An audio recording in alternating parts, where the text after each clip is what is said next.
చదువు ఒక్కటే మన జీవితాలలో వెలుగు తెస్తుంది. చదువు ఒక్కటే మన జీవితంలో మార్పుని తెస్తుంది.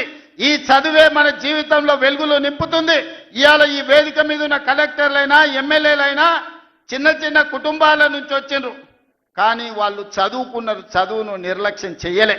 అందుకే ఈనాడు మీ పిల్లలకు ఈ నియోజకవర్గంలో 25,000 మందికి పొద్దున్నే టిఫిన్ పెట్టి తల్లిదండ్రులు కూలి పనికి పోతే పిల్లలకు నాష్ట పెట్టారో అని ఇవాళ పొద్దున టిఫిన్ పెడుతున్నాం, మధ్యాహ్నం భోజనం పెడుతున్నాం. వచ్చే అకాడమిక్ ఇయర్లో రాష్ట్రం మొత్తం పిల్లలకు టిఫిన్తో పాటు మంచి భోజనం పెట్టి మీ పిల్లలకు మంచి చదువు చెప్పించే బాధ్యత ఈ ప్రభుత్వం తీసుకుంటుంది. మా సర్పంచులకు సూచన చేస్తున్న ప్రైవేటు పాఠశాలల్లో 1,000 రూపాయల ఫీజులు అడుగుతున్నారు. నాణ్యమైన విద్యను మనం ఇస్తాం, నాణ్యమైన భోజనం మనం పెడతాం. పిల్లల్ని ప్రభుత్వ పాఠశాలలకు తీసుకురండి, వాళ్ళకు కావాల్సిన వసతులు మనము ఏర్పాటు చేద్దాం. వాళ్ళకు నాణ్యమైన వసతులు ఏర్పాటు చేస్తేనే ఆ పిల్లలు చదువుకోవడానికి వస్తారు.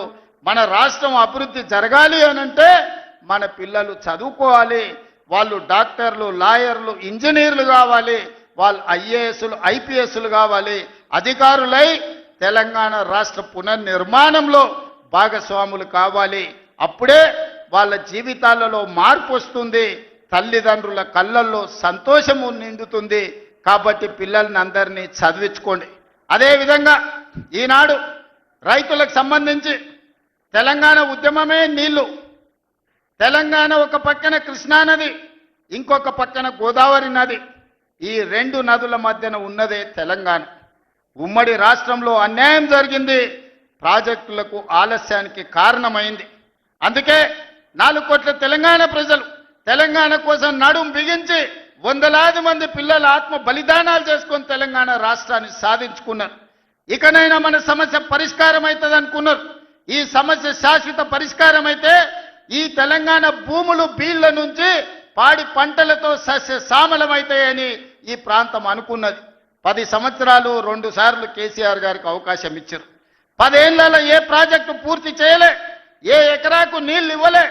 కృష్ణానది మీద కట్టిన ప్రాజెక్టులు ఆనాడు మొదలుపెట్టిన భీమా కావచ్చు, నెట్టంపాడు కావచ్చు, కోయిల్ సాగర్ కావచ్చు, కల్వకుర్తి కావచ్చు, ఎస్ఎల్బీసీ కావచ్చు, డిండి కావచ్చు, నేను కొట్లాడి సాధించిన మక్తల్, నారాయణపేట్, కొడంగల్ ఎత్తిపోతల పథకం జీవో నెంబర్ 69 కావచ్చు. 10 ఏళ్ళు మనకు అన్యాయం చేసిర్రు, మన పాలమూరుని ఎండబెట్టిను.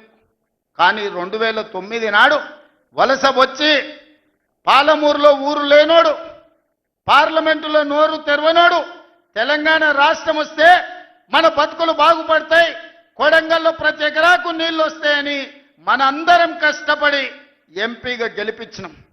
ఆయన ఎంపీ అయ్యిండు, తెలంగాణ రాష్ట్రం వచ్చింది, తెలంగాణకు ముఖ్యమంత్రి అయ్యిండు. కానీ మన కొడంగల్కు నీళ్లు రానియలే, ఏ ప్రాజెక్టు పూర్తి చేయలే. పాలమూరు రంగారెడ్డి ఎత్తిపోతలు అట్లనే ఉండిపోయింది, కల్వకుర్తి అట్లే ఉండిపోయింది. భీమా, నెట్టంపాడు, తుమ్మిళ్ళ, ఆర్డిఎస్ ఏ ప్రాజెక్ట్ అయినా తీసుకోండి, ఎస్ఎల్బిసి టన్నెల్ కావచ్చు, కృష్ణా నది మీద ఏ ప్రాజెక్టు పూర్తి చేయలే, ఏ ఒక్క ఎకరాకు నీళ్ళు ఇవ్వలే. కానీ 1,83,000 కోట్ల రూపాయలు 10 ఏళ్ల కాంట్రాక్టర్లకు బిల్లులు ఇచ్చిండు. 1,000 కోట్ల రూపాయలు వాళ్ళ కుటుంబం కమిషన్లు కొట్టింది.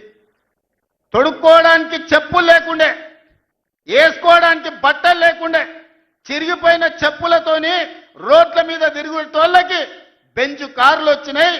ఒక ఆయనకు ఎర్రవల్లిలో 1000 ఎకరాల ఫామ్ హౌస్ వస్తే ఇంకొక ఆయనకు జన్వాడలో 100 ఎకరాల ఫామ్ హౌస్ వచ్చింది. అల్లుడికి మొయినాబాద్లో ఫామ్ హౌస్ వచ్చింది. వాళ్ళ బతుకులు బాగుపడ్డాయి, వాళ్ళకి టీవీలు వచ్చినాయి, వాళ్ళకి పేపర్లు వచ్చినాయి, 1,000 కోట్ల రూపాయల వ్యాపారాలు వచ్చినాయి, వాళ్ళకి ఫామ్ హౌజులు వచ్చినాయి. కానీ మనకు మాత్రం నీళ్లు రాలే. ఆనాడు కృష్ణానదిలో వరదలు వచ్చి అలంపూరు మునిగిపోతే అలంపూరు ప్రజల కోసం బంజారా హిల్స్లో నా ఇల్లు అమ్మి పేదోళ్ళకి ఇల్లు కట్టిస్తాను చంద్రశేఖరరావు చెప్పిండు. ఆయన ఇల్లు అమ్మలేదు, కానీ 100 ఎకరాల ఫామ్ హౌజులు కట్టుకున్నాడు. ఆ నిర్లక్ష్యం నుంచి 10 ఏళ్ళు చూసినాం. ఇక పాలమూరు ప్రజలు నిర్ణయం చేసుకోరు. మా